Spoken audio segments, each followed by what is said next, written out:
Hello, BookTube. Well, it's the end of 2021, so that means it's time to do another reading year in review.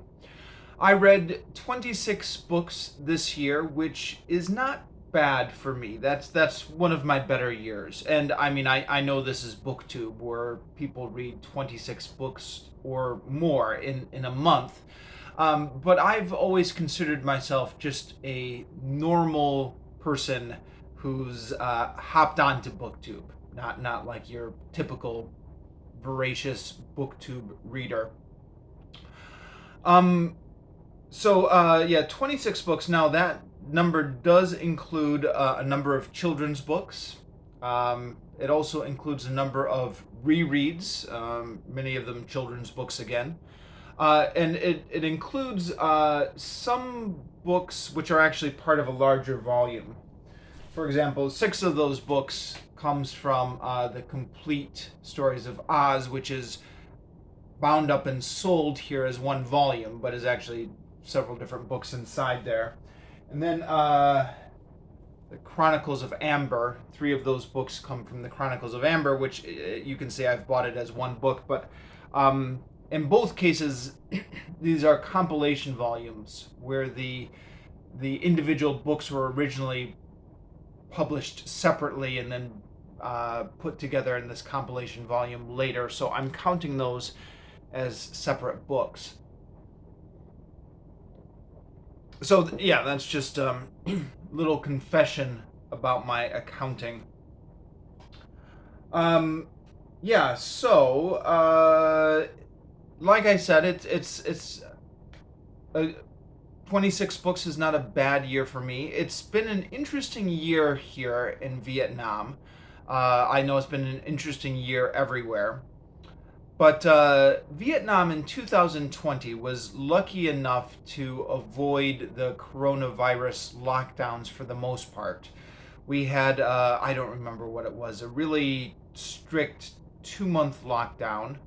I say really strict. Compared with what happened in 2021, the 2020 lockdown is looking a lot less strict by comparison.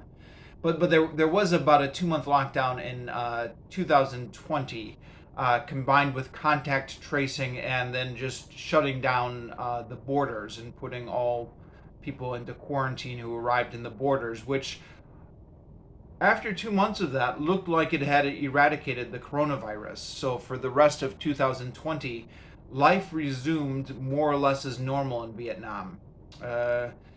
You couldn't leave the country, or that is to say, you couldn't leave the country and then expect to get back in.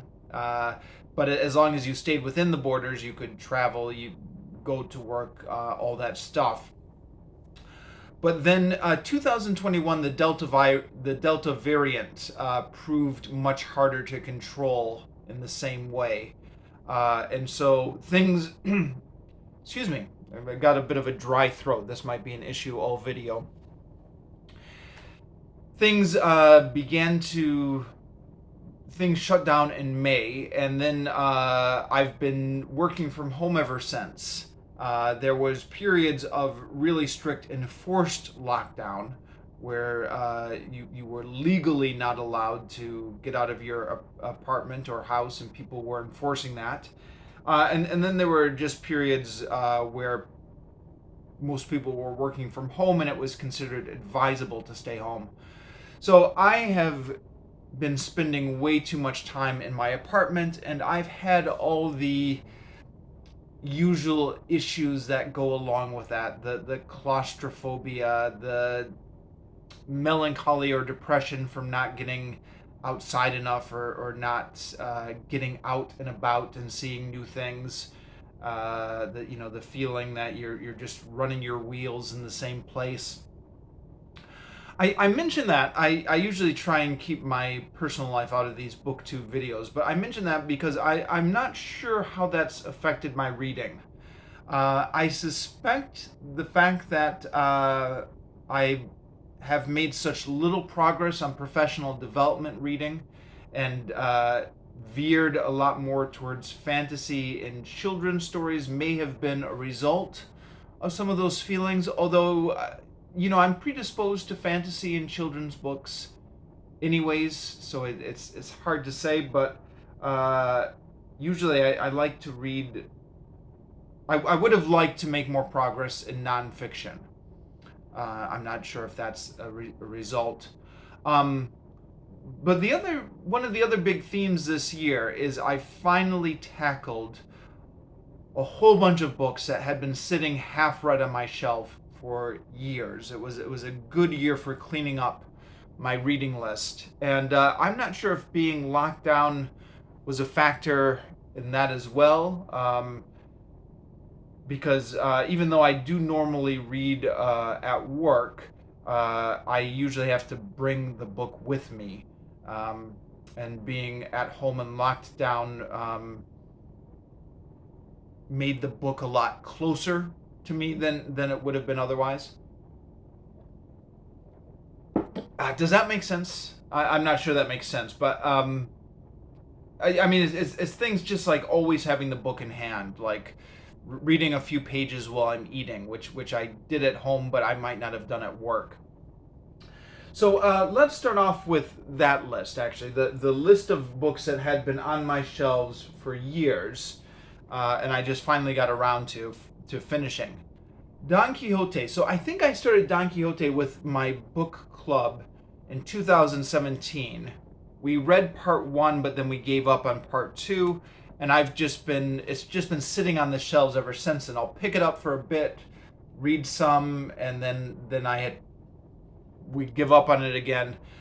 So this was the year where I finally just finished off part 2, and then went back and I think read most of part 1 again, just to get it fresh in my mind before doing the review. So Don Quixote is finally off the list. I'm not sure quite why it took me so long to finish it, because it's not the worst thing ever. But it does, especially in part 2, feel a little bit repetitive and have a feeling of going on and on. But when it comes to classics, there are a lot of classics that are really difficult to read. This wasn't difficult to read in terms of it was easy to understand what was going on. It was a little bit dry, but it was easy to understand what was going on. It wasn't a challenging read per se, but it did have a feeling of going on and on and on. Then Chomsky's Universal Grammar, which I ordered off of Amazon way back in 2009, I believe. Tried to make a start of it several years ago, back in 2016 maybe, and then gave up on it, and it's been sitting half read on my shelves ever since, but finally finished it off this year. Now, the sacrifice I had to make for finally finishing this off is I had to plow through a couple chapters in the middle where I just was not understanding much of anything, was understanding some percentage of it that was not 100. I don't want to say I got nothing at all out of those chapters, but was not really understanding everything total. So yeah, I finally finished it off this year. The author of this book, or one of the authors, or two authors, Vivian Cook, actually just passed away in December. I saw that on Twitter. He rest in peace. He seemed like a nice person. But that's just a coincidence. This finally finished this book off after several years. And then, I'm not sure if this counts on that list, because I hadn't actually started this book until this year, but this book had been sitting on my shelves since about, I think, 2017 maybe. And my sister had recommended it to me. I'd bought it on a trip back to the States, and I had been waiting until I had finished this book off to get around to reading this book, and was wondering if I would ever get around to it, but I finished this book off, and so I picked this one up and was able to read through it. This was another book where there were sections of it I did not understand. But it's an interesting book because it's part a linguistic textbook and it's part a narrative about these personality conflicts. So even when I was not understanding the linguistic part of it, I was interested enough in the narrative to keep me plowing on through this. This is a book that once I started it, I had no problem getting the motivation to finish it. Even though, there were sections of it where I didn't completely understand it. Another book that's been sitting on my shelf for years is The Moral Animal. This was not a bad book. I think one of the reasons that it sat on my shelf for years is because, there's a couple of reasons. One is because I was reading this because a friend of mine had wanted to start a nonfiction book club. And then when that fell apart, I sort of lost the motivation to keep going on this because it wasn't a book I was reading for my own reasons. It was a book somebody else had chosen. Nonetheless, having got halfway through it, there were enough interesting ideas in here that I definitely wanted to finish it. And then I think the problem then is the copy I have here, which we got out of a photocopy shop in Vietnam because we couldn't find it in the bookstores. Apologies to the copyright holder, but we just couldn't find it. This copy was a little bit unwieldy to carry around with me. So this is a book that definitely, because I was on lockdown, I was able to finish where maybe I wouldn't have would have had difficulty finding the space to finish this without that lockdown. And another book that's been sitting on my shelf for years is The Brothers Grimm, which I picked up years ago. I think in 2018 I was going to make a project of this, but then I gave up on that. But then I came back to this book and just read the whole thing cover to cover. As I mentioned in my review, I'm not sure I would recommend reading the whole thing cover to cover because there are a lot of stories in here which are very similar. And I mean like very similar in the specific details, not just in the broad archetypes. So as you're reading through it, you're like, oh, this again. But as a collection to just sit on your shelf and pick up and open randomly every now and again, I think it would work all right. It just doesn't work all right reading straight through it. But anyways, for better or for worse, I've done it now. The complete, unabridged Brothers Grimm, at least the complete and unabridged 7th edition. There were books in earlier editions that got left out of their 7th edition. I talk about all of that in my review. Another book that's been on my shelves unfinished for years is The Complete Stories of Oz, which I think I bought this in 2015, read through the first 5 stories, and then the 6th story I sort of stalled out on. Got distracted by other things and hadn't come back to that since. So this book had been sitting on my shelf ever since then. I've kept meaning to get back into it. And then I decided that rather than read it as one volume, I would read it as 15 different separate stories because they were originally all published separately. So that's what I'm doing now. Doing this as a buddy read with Dane Reeds, who chimed in saying he was meaning to get around to reading the Oz stories as well. And have not finished the complete stories of Oz, but have now read through and reviewed the first 6 books in this volume, which means I'm caught up to where I was 5 years ago or so, and now on book 7, and we'll hopefully finish this up next year. Okay.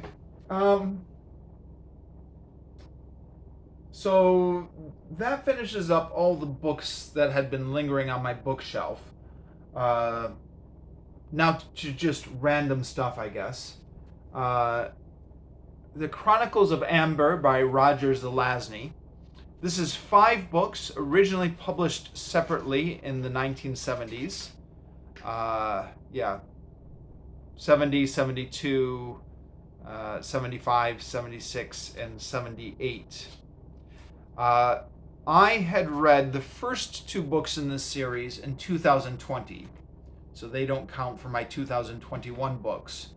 But the last 3 books in this series, The Sign of the Unicorn, The Hand of Oberon, and The Courts of Chaos, I did finish up in 2021. And then I also did a video review of the whole series, or at least this whole volume. There's the Chronicles of Amber series by Roger Zelazny has 2 cycles, I think they call them, each consisting of 5 books each. The second cycle I don't have, but the first 5 books of the first cycle I've read now and did a review of this volume overall.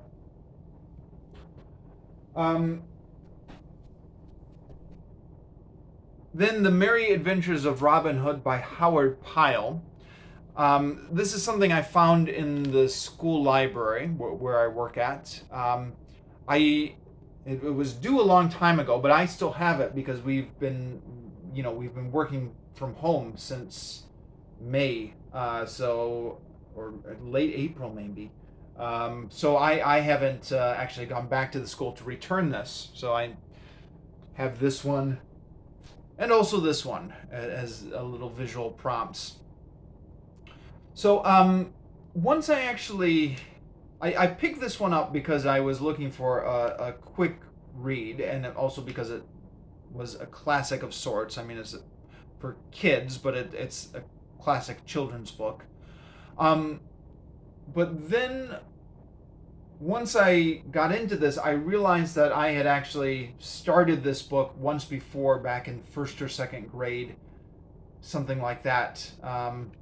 Not the same volume, not the same edition, but this had been in my school library, and I'd given up on the time, and I'd always been meaning to read like a classic Robin Hood story, even though I knew it. There wasn't like one single version of Robin Hood.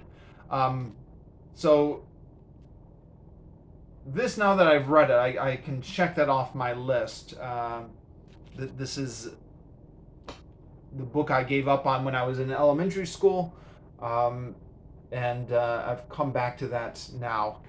And then once I read that, there was another book by Howard Pyle in my school library, and I thought, might as well keep the momentum going and go on with Howard Pyle. So I went on to read the story of King Arthur and his knights, which I've then realized is actually the first book in a series that Howard Pyle wrote on King Arthur. But unfortunately, my school library didn't have the rest of the series, and I couldn't find it in Vietnam, so I'm just going to call this good. And then I think we're getting into the rereads. So, number of children's books I've reread. Charlotte's Web, which is a classic, and which I think I read or had read to me at least a couple times in elementary school, but only remembered it in the vaguest terms. So it was interesting to go back and reread it and remember the story more fuller, and the themes more fuller. Our toddler got into it a little bit, unfortunately, but I mean, that's okay. I've already read it. And the full color illustrations, I believe, are new since I was a child. I believe that's something that, when are the full color illustrations copyrighted? 1999 colorization copyright. So if you haven't picked this book up in years, you may be pleasantly surprised, I hope pleasantly, find out that the illustrations are now all in vibrant color. And that one kicked off a series of rereading children's books, along with my wife, who was reading a lot of these for the first time. Charlie and the Chocolate Factory by Roald Dahl, which I had completely forgotten how good this book was. I mean, such an imagination on Roald Dahl. And again, this was a book, I remembered it in general terms. I remembered the children and the gum chewing one and the fat one who gets stuck in the pipes. And yeah, some of these maybe I'm remembering them more from the movie than from the book, but I definitely remembered the plot in general terms. But I had forgotten just how funny all the little side parts are. Some of the dialogue, some of the backstory. I've forgotten all of that. This was. I'd forgotten how good this book was. This was really a work of genius by Roald Dahl. So partly inspired by that, and partly keeping this project up with my wife, continued on to 3 other Roald Dahl books, which were all rereads, or actually kind of rereads. I think these books were books that were read to me in school. In the American system, elementary schools typically have a story time where the teacher reads from a book to the children. But I felt like they made a big impression on me nonetheless, even though they were read to me instead of books I actually read. Was somewhat disappointed to discover that these books were not quite as good as I remembered them. So Charlie and the Great Glass Elevator, it's okay. It's not nearly as good as Charlie and the Chocolate Factory. The BFG, I loved this book as a kid. Was disappointed on the reread to find out how thin the plot actually was. But it was okay. The Witches still reads very well. Yeah, actually, this one I think holds up. Although Roald Dahl had some help plotting this one, according to Wikipedia, which may explain that, or maybe I'm just being stingy in my praise. This is a very short book, but yeah, it holds up. It's not as funny as Charlie and the Chocolate Factory, but the tension is in here. And then another reread, Harry Potter and the Philosopher's Stone. I had done this one as an audiobook back in 2004, 2005. Never actually physically read through it, so first time physically reading through it.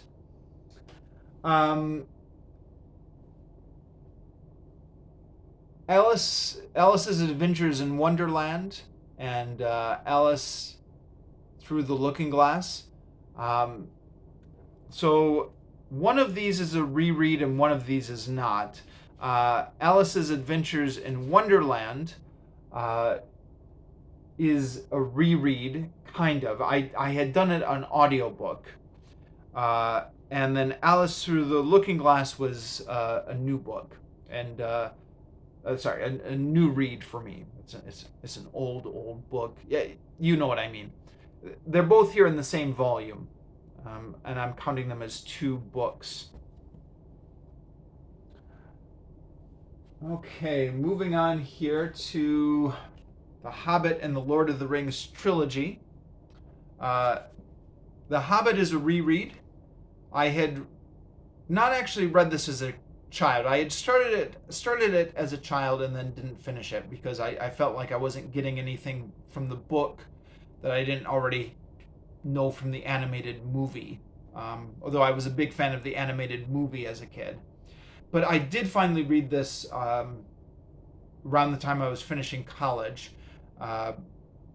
And then around the same time, I went on to do the audiobook for The Fellowship of the Rings. As I mentioned in my review, I felt like I didn't fully get the full experience from the audiobook for various reasons. But I did at least get something out of the audiobook. So in that sense, this one is also a reread. So they were both rereads. Hobbit, I enjoyed a lot rereading it. This book requires a lot of patience, but I definitely feel like I've gotten more out of it now on the reread than I did 20 years ago when I did it as an audiobook. Okay, and that's the list. Those are my 26 books for 2021. Oh, actually, before I shut this off, maybe I should go through some quick awards. So, best reread is Charlie and the Chocolate Factory by Roald Dahl. I was thinking about what my best book is, having read it for the first time. And since so many of the books were rereads this year, that doesn't leave me with much. But I think I'm going to have to go with Don Quixote. And I know I complained about this a lot in my review. But I also praised it a lot in my review. It was one of those reviews. So I think, on balance, I'm definitely glad I've read it. And it's one of those books where it can be a little bit of a slog to read through, but then looking back, you're inclined to remember it fondly. So I'm going to go with this for my best fiction this year that was not a reread. Granted, it's a slim category. The Chronicles of Amber was also amazing, but I hesitate to use this book because the first two books I read in 2020, so this volume is split over 2020 and 2021. So, books reading for professional development. As an English teacher, I normally try to split the reading I do for professional development and have it mainly focused on practical stuff I can use in the classroom, but then every once in a while, just dip my toes into the wider pool of linguistic theory. This was a year where this book was definitely the wider field of linguistic theory, not terribly useful in the classroom. And then I followed that up with this book because I figured the books go together. I mean, this is on Chomsky's universal grammar theory, and this is on the narrative of how Chomsky developed that theory.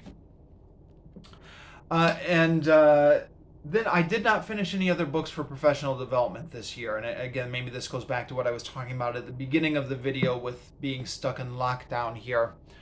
The grammar book, if you've been following my weekly reading vlogs, I am slogging away at that book. And I think that's definitely a case where being on lockdown has interfered with my motivation to tackle that book, and arguably interfered with my schedule as well. So I am working on that book. I'm not there yet, which leaves just these two books for professional development. And of those two, this one was by far the more entertaining because it was partly a narrative. So I guess best book for professional development goes to the Linguistic Wars, even though it wasn't really all that applicable for my direct professional development. Yeah, I think that covers everything. Okay,